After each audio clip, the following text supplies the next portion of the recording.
Hello guys, welcome to the Week 10 debate. We are Group 28 and there are 6 members in our group. The debate topic for this week is that we should be very concerned about the impact that information technology is having on privacy. Our team is on the against side of this argument, saying that we should not be very concerned about the impact of that information technology is having on privacy. The main points of our debate is that is user awareness, protection tools and improvements, as well as laws and regulations. So for user awareness, the first argument that the team is making is that people are aware of their privacy situation on the internet. There are only 18% of the global population that feels their private information is not protected safely. People understand the risk involved with IT and their private information. 33% of people are not comfortable with sharing personal information, while 35% of people are not comfortable with sharing location information, and 52% of people are not comfortable with saving billing information. People understand the importance of different types of private information and are more reluctant to saving important information online. As evident from the second graph as well, people with clear cookies and browser history use incognito mode, use temporary emails, or not store their information online at all. Furthermore, for more sensitive tasks such as bank transfers and purchasing goods, which involve money, people go to physical stores and personally handle money, or use secure services such as PayPal to protect their money and do not expose their sensitive private information. In addition, only 11% of online adults have had their social security numbers, bank account data, or credit cards stolen, because they are more reluctant to expose this information compared to the 21% of internet users who have had their email accounts compromised. Furthermore, there are many online resources such as PEW and the Global Privacy Report that collects demographic data and repost these results to increase the awareness. Furthermore, companies such as AVG, On-Device, MEF are conducting studies to promote privacy awareness to users and companies around the world. We should not be concerned about privacy issues caused by IT, as people are aware of their own situation and are taking measures to protect themselves. As we discussed earlier about people's awareness of privacy issues and their smartness in sharing information, next we'll discuss how they can take benefits of privacy and security tools that are offered by information technology. We'll mainly focus on one's private and social life, identity, work, and financial security enhanced by IT tools. Around 77% of the people from developed countries use internet daily, and out of them 73% use social networking sites. So the security of this huge population's activity and information is prime concern that information technology is facing right now. To overcome this issue, social networking sites like Facebook, Twitter, and so on provide ability to set up manually what they want to share with whom and how they want to share. Web browsers like Google, Mozilla Firefox, and so on offer efficient way to control the security. For instance, users can operate in private mode, can delete cookies, and can delete histories, and many more. In addition, these websites can track any unauthorized access or use by third party, notify the user about the possible threat, and can put the account on hold until valid identification and verification are not provided. Moreover, HTTPS protocol on which websites are hosted provides authentication of the website and associated web servers that one is communicating with, which protects against the possible cyber threats. It also delivers bidirectional encryption of communications between a client and server, which protects against tampering with or forging the contents of the communication. Due to many instances where frauds and leaks of information in past few years, government and private firms are more careful about privacy. All organizations have created codes of conduct on privacy and security and insist that their employees follow them strictly.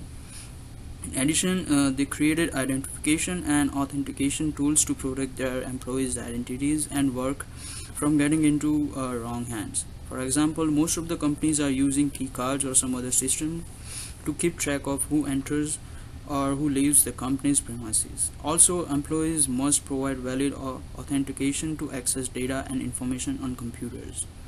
Moreover, organizations control usage of resources by assigning appropriate level of access to each employee, which eliminate possible breaches and frauds. For email and telecommunications, privacy issues have major impact on the security of data communication. But the developed information technology tools have helped to reduce the number of frauds. The widely used means by which users communicate are emails and mobile devices. The email providers have integrated privacy and security settings that can be used to track and remove malicious emails and unauthorized access. Most of the email carriers provide additional secure accounts to transfer and protect private and valuable information. The cell phone manufacturers and service providers have created sophisticated software and algorithms to eliminate the possible security threats by identifying them and notifying users. In addition, updates from the developers protect the information and device from the latest malwares. And for the financial security is the most affected by privacy concerns out of all, as many major and minor money frauds have been surfaced in past few years. So banks and credit card companies are constantly creating and upgrading its systems. High-tech safeguards and security measures used by these organizations narrow down the number of possible threats and frauds. Users can also select different privacy and security tools available on their websites to secure their financial activities. Banks and other financial organizations have created unauthorized access detection tool which identifies the threat, notify the client, and then terminate the further transaction from or to the respective account until the valid verification is not provided. In addition, these websites do not allow any external or third-party ads to be hosted on, which further blocks the malwares and viruses. Data encryption. Cryptography is a growing field of study that focuses on methods of protecting data transfer. Work in this field has led to the creation of many of the security protocols in use today. Due to the importance of this field, it is heavily funded by private companies that are concerned with protecting the data they hold and by government agencies that need to protect sensitive information. Information technology provides many more tools for individuals who want to protect their privacy. With regards to mobile communications, privacy-minded consumers have the option of BlackBerry's line of smartphones, which are available worldwide. These devices offer full encryption of emails and web browsing on phones that use their proprietary BlackBerry Enterprise Server software. This makes sense for business users or executives who want to be confident that their communications are being monitored. In January 2014, BlackBerry won a contract with the U.S. Department of Defense to supply 80,000 new handsets, which is an example of the trust placed in the security capabilities of BlackBerry devices. Messages sent through BlackBerry phones that do not use the enterprise server are still encrypted, although not as securely. Still, many governments, including those in India, the United Arab Emirates, and Saudi Arabia, have expressed their general frustration at not being able to crack this encryption and install a monitoring service to track messages. Their fear is that criminals may hide from authorities using encrypted BlackBerry services, and BlackBerry only accept their demands for access to messages on a case-by-case basis, being sure to uphold privacy policies as well as it can. Virtual private networks. The use of virtual private networks, or VPNs, is another way of going anonymous online. A VPN is a server used by companies to allow their employees to access relevant company files from outside the office, either at home or while traveling. This protects the user from malicious threats while connected to an unsecure network outside of the workplace. The use of VPNs is massive. It can be used by large technology-based companies where critical intellectual property is being transferred across the server. Additionally, a VPN may be used by doctors to retrieve medical records if they are required to complete reports while out of the office. The widespread use of VPNs at the workplace suggests that companies are confident that sensitive information is being protected appropriately. The encryption used by modern VPNs is 128 or 256-bit encryption, which is a method that has been called reliably safe for use until 2030 by the National Institute of Standards and Technology, a federal technology agency in the U.S. One other common application of VPNs is to allow anonymous browsing in countries that actively censor content and track web usage. One method employed by popular websites to identify and correct security flaws in their websites is a hackathon.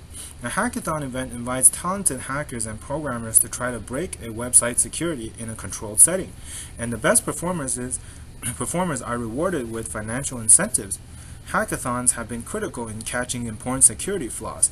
An event in November 2013 found 220 flaws in a wide range of popular websites including Facebook and Google. Once companies determine these flaws, they can patch these issues before any customers are affected. This cycle helps ensure that popular websites protect all customers as well as they can. So our last argument is laws and regulations.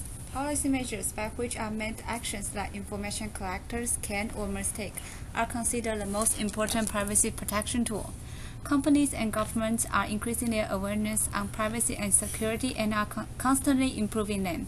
Since 2006, perceptions of how seriously government takes citizen privacy have gradually improved from 40% in 2006 to 21% in 2012. Similarly, over time, Canadians are significantly not likely to think that businesses are not taking their privacy responsibilities seriously. From the second graph, it's 30% in 2006 versus 80% in 2012. The first global privacy enforcement network, Internet Privacy Sweep, was an example of privacy enforcement authorities working together to promote privacy protection around the world. Both Canada and US authorities are taking a part. Let's take a closer look of privacy laws in United States and Canada. The US uses sectoral approach to data protection legislation, which relies on a combination of legislation, regulations, and self-regulations. Nowadays, US has more than 25 federal and state laws that have provisions related to the protection of information systems. A recent case of Internet privacy violations is Google for using cookies to track the users of Apple's Safari web browser, a rival of Google's own Chrome browser. U.S. regulators fined Google $22.5 million for violations of privacy protections. There are two major Canadian computer crime laws: Personal Information Protection Electronic Documents Act and Criminal Code of Canada. The PIPEDA specifies the rules to govern collections, use, or disclosure of the personal information in the course of recognizing the right of privacy of individuals with respect to their personal information. It also specifies the rules for the organizations to collect, use, and disclose personal information. Bill C-46 Criminal Code of Canada contains a set of laws dealing with computer issues such as privacy, identity theft, and identity fraud. In conclusion, if the users stay aware and take precautions, if the proper protection tools are in place, and the enforcement authorities are taking their responsibility to guard against privacy violations, there is no need to be too concerned about the impact that IT is having on privacy. Thanks for watching, guys.